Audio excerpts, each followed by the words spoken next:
For one to lead the most genuine life, one has to chase pleasure, right? In order for anybody to follow the most and be most true to themselves in their identity throughout their entire life, they have to prioritize chasing pleasure. And what do I mean by pleasure? Well, I mean avoiding unnecessary pain. And because some pain is necessary, right? There are pains that the result of that pain, those trials almost, right? You are going through a trial throughout a part of your life. It is painful, but going through those trials and those tribulations that bring pain ultimately bring a much greater pleasure as a result of doing that, rather than avoiding that pain indefinitely for the rest of your life.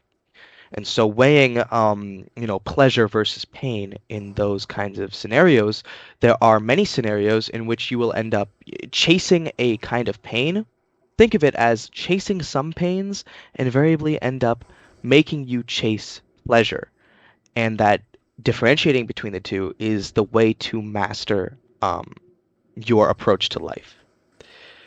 But otherwise, follow what brings the most genuine pleasure to yourself, and I mean yourself.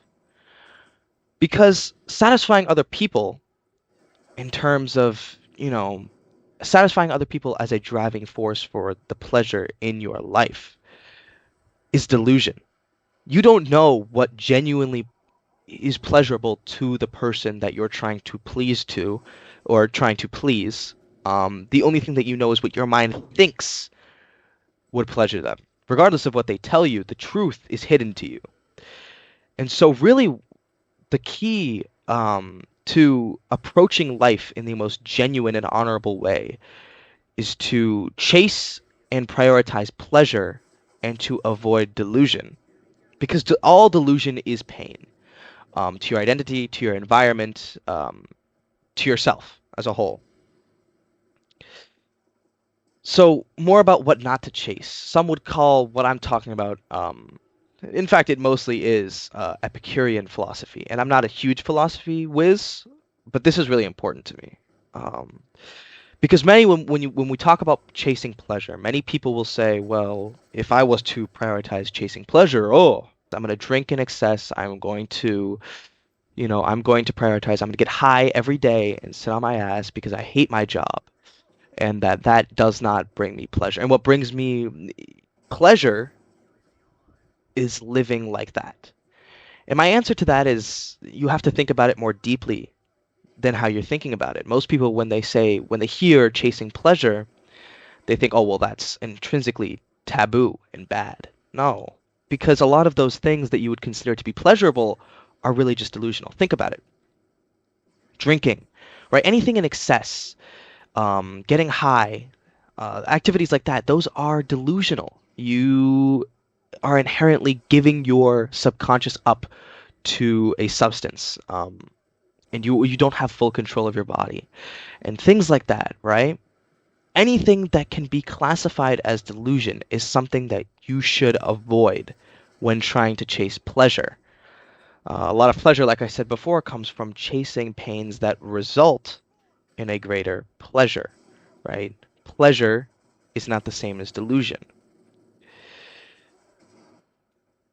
especially because many of the things that we consider to be chasing pleasure, like drinking in excess, like I've said before, are the net pleasure that we receive from them is negative. All right. In the end, we are not getting more pleasure out of that than by helping people around us and by being true to ourselves and by exploring our identity and by, being as honorable as we can and by living lives that make us feel proud of ourselves. That is inherently way more pleasurable than delusional acts that only give us the feeling. It deceives us into believing that we are feeling pleasure. Because intrinsically, selfless acts and self-restraint are more pleasurable to us, right? They are the opposite of acts of delusion. They require some sort of mastery of our identity and ourself and the way that we act, um, in our environments and in our society. And so a lot of these pleasurable bad things are inherently delusional, right? They are only chased because they're taboo.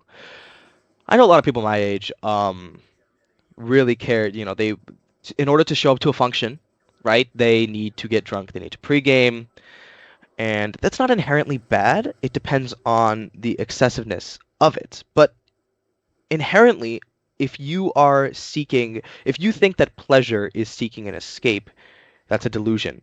Again, think of anything. Try to connect it to a delusion, and you'll see yourself start to recognize patterns. The idea of escaping life is inherently delusional, and any act that tries to lead you towards that is deceiving you and is therefore a delusional act. Doing something like that would not be prioritizing pleasure. And I'd like to read a couple things, right? Like Epicurus talks a lot in his letter to I couldn't pronounce this name, I'll probably butcher it, but a letter to Menoeceus. It's the most famous one. If you really want just an all-encompassing idea of what I'm talking about, just read this literally two-page document to understand what I'm talking about. But when therefore we maintain that pleasure is the end, we do not mean the pleasure of profligates and those that consist in sensuality, as is supposed by some who are either ignorant or disagree with us or do not understand, but freedom from pain in the body and trouble in the mind.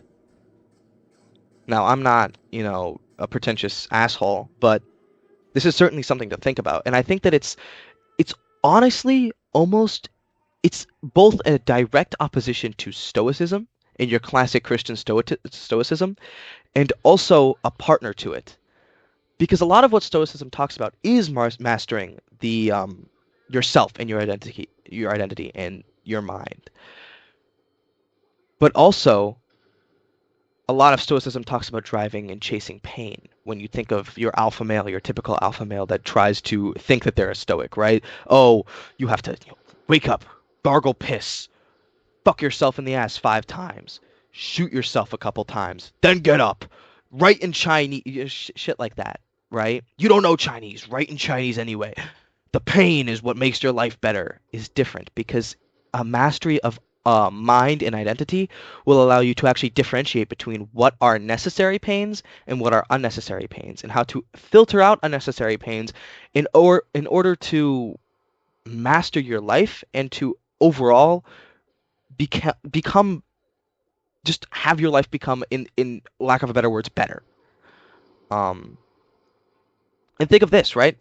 For it is not continuous drinkings and revellings, nor the satisfaction of lust, nor the enjoyment of fish and other luxuries of the wealthy table, which produce a pleasant life, but sober reasoning, searching out the motives for all choice and avoidance, and banishing mere opinions, to which are the greatest disturbance of the spirit. So honestly, I couldn't have said that better. So that's also a direct quote from Epicurus. But thinking in this way changed my life, and I think that it will change a lot of other people's lives because thinking in this way really makes you prioritize, okay, what is the difference between pleasure and pain? And knowing the difference between those two is what inherently will make your life better and will make you feel more confident in your self-identity. So yeah, I just kind of wanted to talk about that, seeing that not a lot of a lot of other people have really talked about it. Here especially, I think a lot of when I search Epicurean beliefs or Epicurean philosophy on YouTube, I just see a lot of or AI videos or somebody else talking about it in a very monotone way and just kind of, you know, summing it up, but not really explaining it in their own terms. Um, and so really what I kind of wanted to say and what I want you to take from this video is chase pleasure, not delusion. And if you can find a way to connect an act to a delusion of one's self, mind, and identity, then avoid that.